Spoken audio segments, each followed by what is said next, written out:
Hello everyone, we recently converted our dead ugly lawn to this beautiful Waterwise money-saving native garden, and our city paid us to do this. And in this video, I'm going to share with you the steps that you need to take to convert your lawn that consumes a ton of water, needs a lot of work, you can't really use it because it's on the front side of the house, to this beautiful native garden that you don't even have to water that often, so saves you money. You don't have to mow it or take care of it, so it saves you time. You can take a walk through it, and it serves a ton of native species of birds and bugs by providing them with food and shelter, and you don't need to spend a dime on it. On the contrary, with just a little bit of patience, you actually can have your city pay you for the conversion. So this was our lawn when we first moved in, and as you can see, it actually looked pretty plush. But very soon we realized that it did so because the sprinklers were set to water it for almost 15 minutes every single night. There were 5 sprinkler heads, and each residential sprinkler head is designed to spray between 1 to 6 gallons of water per minute. So if you do the math, we were pouring at least 75 gallons of water into this lawn every single day,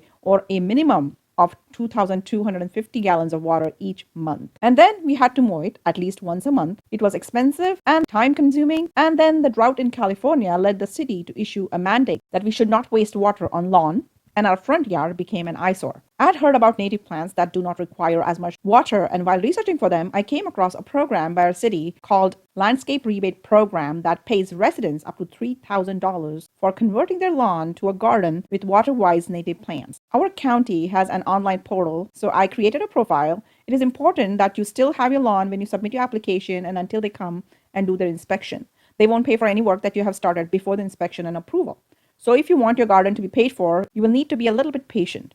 Take a ton of pictures of your lawn, dead or alive, they don't care, because remember they told us to kill the lawn, and measure the area that you are planning to convert. They also provide a list of plants and shrubs that are water-wise and that are native, and give you the area that each plant or shrub is supposed to cover. They want you to give them a list of native plants you're planning to plant that will eventually cover at least half of the area that you're proposing to convert. This is just a tentative list, so don't stress over it. Here's the list I submitted. You don't have to stick completely to this list. Once they receive your application, they send someone to your house to do an inspection and measure the area in your proposal. After that, they approve the application and give you what is called a motion to proceed, and this is when you can start the actual work. The approval initially gives you 90 days to complete the project, but later on you can apply for 2 45-day extensions, so you have about 6 months to complete your conversion. Now the first step is to plan out how you want your garden to look, which parts are going to become garden beds and which parts are going to become the paths to walk through, and all of that. You want to remove any sprinkler heads and pipes where you might not want them, and then you can buy some garden edging. I bought mine from Amazon, and we put it around the pathways and the garden beds. At this stage, if your lawn is still alive, you can just cover the garden beds with cardboard.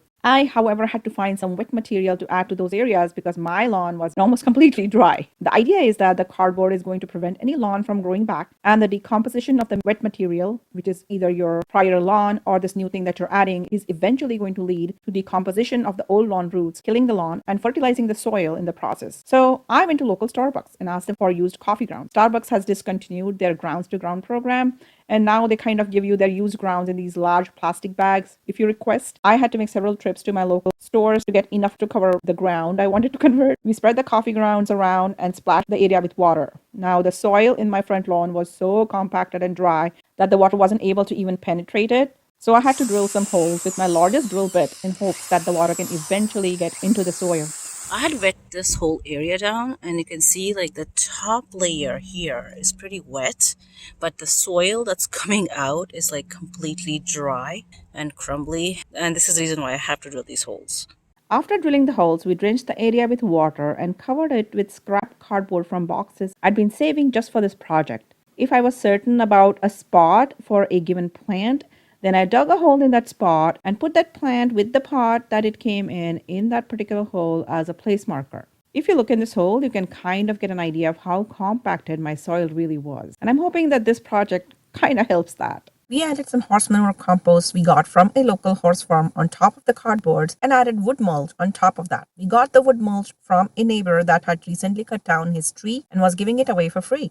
The bougainvilleas you see here are serving as place markers for 2 crepe myrtle bushes that were on their way. We didn't do any work during the winter because it had started raining, but once the rain subsided in January, we covered the pathways with weed cloth. I know it's not recommended, but it is a temporary solution. The plan is to eventually change the mulch and the garden cloth out for some stone tiles after a few years.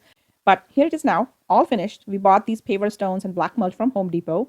We already had these gray tiles in our backyard, And I love the contrast between the black and brown mulch, the red and gray tiles, and my kids love walking through our garden. Oh, and for the rebate, all I had to do was create a list of the approved plants that I eventually ended up planting and submit that on the portal. Along with pictures of the finished conversion, we had also applied for and received rebate for converting a little lawn patch we had in our backyard, converting the sprinkler system to inline drip, and for changing out our old sprinkler controllers to these nice new weather control controllers by Ratio. The rebate amount covered all the plants and materials we purchased and would have covered almost 50% of the labor if we had hired someone else to do the work. If you're thinking about doing a similar conversion, check if your city offers a rebate first. Don't start any work before you apply for the rebate, as I mentioned before. And even if it does not provide any rebate, I would still recommend the conversion. The money and time you'll save is totally worth it. I actually don't know what to do with my lawnmower anymore, and our water bill has reduced substantially. So thank you again for joining me. I hope you love this video, and I'll see you again in the next video. Bye!